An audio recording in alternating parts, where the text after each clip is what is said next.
Voici la présentation du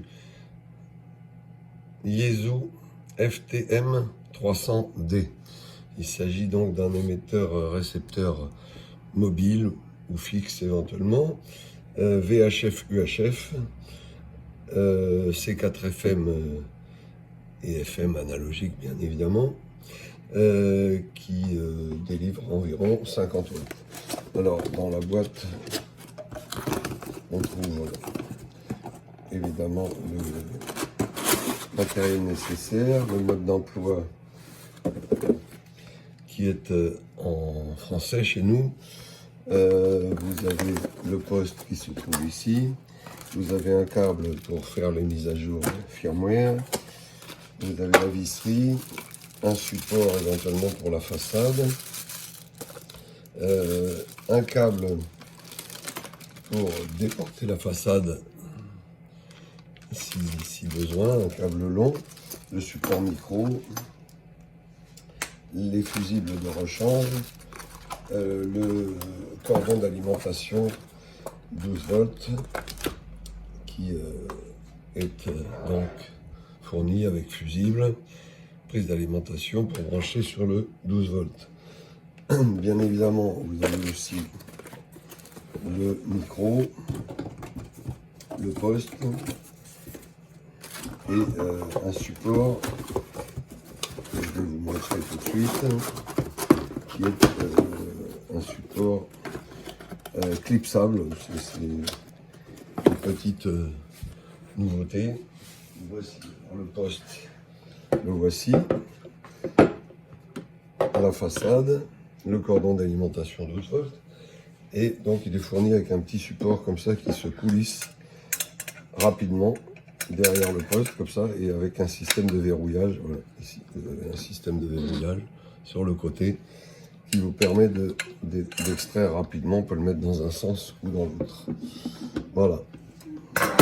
Le poste, donc le voici, un ventilateur à l'arrière, la prise haut-parleur extérieur, les prises data, haut-parleur A et haut-parleur B, on peut sortir deux haut-parleurs séparés, la prise d'antenne évidemment en PL, le ventilateur avec un système aussi nouveau de refroidissement qu'ils ont amélioré encore un peu, c'est-à-dire un système de tunnel d'arrivée d'air ici qui passe à travers le poste et qui est expulsé par le ventilateur derrière. Donc il y a un très bon refroidissement. La façade se branche donc sur le poste ici avec un câble qui est en norme RJ45, un câble plat RJ45. Le micro se branche ici avec une prise RJ12. Vous pouvez le sortir à droite ou le sortir à gauche, comme vous voulez. Et après, vous clipsez la façade comme ceci sur le poste. Voilà, ça s'enclipse. Il faut rentrer les câbles comme il faut. Et après, hop, la façade s'enclipse sur le poste. Donc ça fait un poste du coup qui est compact, contrairement au FTM 400, et qui peut être monobloc ou qui peut être façade déportée. Sur le côté de la façade, vous avez un slot pour une carte SD pour mémoriser certaines informations. Donc on va lui brancher une petite charge fictive au cas où on passe sans munitions. Voilà, et on va également le brancher sur le cordon d'alimentation ici, voilà, en 12 volts. Voilà. Donc le poste s'allume sur la façade ici en restant appuyé. Voilà, il démarre en restant appuyé, j'ai dit, sur le bouton, voilà. Et ensuite il affiche les fréquences. Vous avez une petite icône pour le GPS puisqu'il est équipé d'un GPS. Donc c'est un vrai double récepteur simultané qui est vraiment simultané. Vous pouvez choisir d'écouter les deux bandes à la fois. Elles sont très facilement réglables puisque vous avez la partie basse pour régler la bande basse et la partie haute pour régler la bande haute. Et les menus évidemment sont communs. Sur le micro, vous avez toutes les fonctions habituelles, clavier qui peut servir de DTMF, qui peut servir également pour tabuler les fréquences directement, et des touches personnalisables en bas où vous pouvez activer un petit peu ce que vous voulez. Et là, vous avez les touches qui permettent aussi de commander à distance, enfin sur le micro, de passer de la bande A à la bande B par exemple, voilà, et de régler le squelch directement à partir de cette fonction-là, etc. Donc c'est assez pratique. Vous pouvez faire afficher le bandscope donc qui s'affichera en bas de l'écran, ici, qui vous donnera les canaux adjacents. Vous pouvez également faire afficher le compas, la boussole, pour avoir les informations GPS. Après, les réglages se font soit ici, avec un premier appui bref, et vous pouvez rentrer directement une fréquence ici. En tapant sur le bouton ici, vous rentrez la fréquence que vous voulez. Et ensuite, ici, par exemple, sur fonction, vous avez les fonctions les plus rapides, c'est-à-dire la puissance, qui est réglable en 3 positions, le tone squelch, c'est-à-dire CTCSS, DCS, actif ou pas, en émission, en réception, et puis le DTMF, la tonalité des codes, etc. À chaque fois, il suffit d'appuyer sur le rotateur pour faire varier la valeur. Voilà, une fois que c'est fait, voilà, pour faire retour en arrière, vous faites back et vous revenez à l'écran initial. Voilà. Voilà, vous avez une très bonne qualité audio. Vous pouvez... Ok, ça arrive bien. Voilà, très puissante, très claire, comme vous pouvez le constater. Et et les fonctions plus avancées, alors elles se font sur la touche F en restant appuyé. Et là, vous avez toutes les fonctions que vous pouvez choisir ici en les surlignant. Donc vous pouvez régler évidemment tout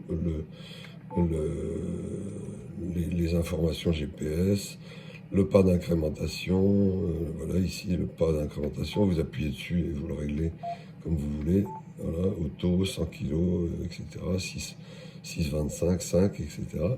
Une fois que vous avez choisi, vous appuyez sur la touche et vous changez de menu, les shifts pour les répéteurs, etc. Enfin, il y a toutes les fonctions habituelles.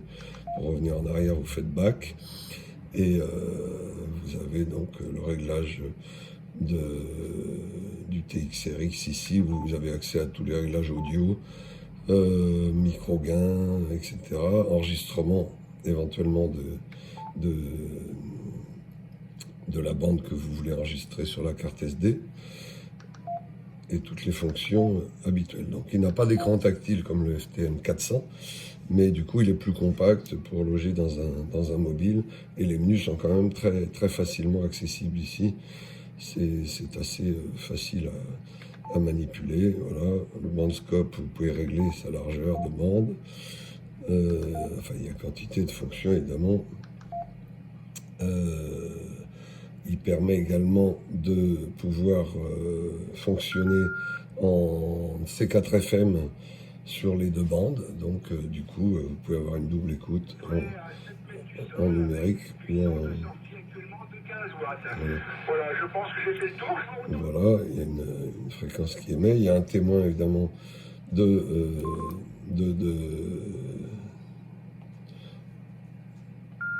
d'émission qui s'affiche quand vous passez en émission. Voilà, vous avez le témoin ici. Il est vert quand c'est en réception, il est rouge quand c'est en émission. Vous avez un rappel sur le micro. Là, vous avez une touche mute rapide pour couper le son très rapidement depuis le micro. Ça peut être assez commode. Voilà, il affiche le mode, évidemment. Donc, si vous êtes en numérique, c'est DN. Vous pouvez choisir DN ou WM dans les menus. Et sinon, quand vous êtes en FM, il affiche la tonalité, le tone squelch, en l'occurrence 192.8 actuellement. Et il affiche également dans le haut de l'écran la tension d'alimentation. Il affiche aussi donc le volume ici sur la barrette rouge. Je ne sais pas si vous la voyez bien, on va faire un gros plan, voilà. Sur la barrette rouge, donc il affiche le niveau de volume. Voilà. Et puis quand vous cliquez sur Squelch, et en fait il affiche le niveau de Squelch que vous voulez régler. Voilà, hop, si vous voulez monter le Squelch, voilà, vous le baissez. Voilà, après vous faites back ou vous faites squelch et voilà. Donc là vous choisissez les bandes, là vous choisissez les modes de groupe et là vous choisissez donc numérique, analogique, etc.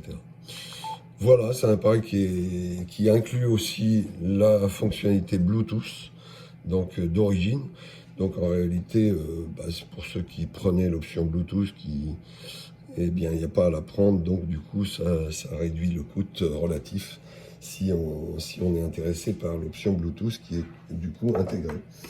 Voilà, donc il s'agit d'un poste très agréable à manipuler, bien refroidi, 50 watts réglable sur 3 puissances, GPS intégré, enfin c'est vraiment un appareil plutôt dans le haut de la gamme qui a de très bons résultats, tant en émission avec une qualité de modulation très claire comme souvent chez Yaesu, et une qualité audio en réception qui est plutôt puissante et agréable à l'oreille, avec la possibilité de sortir les deux haut-parleurs directement à l'arrière pour séparer les deux bandes.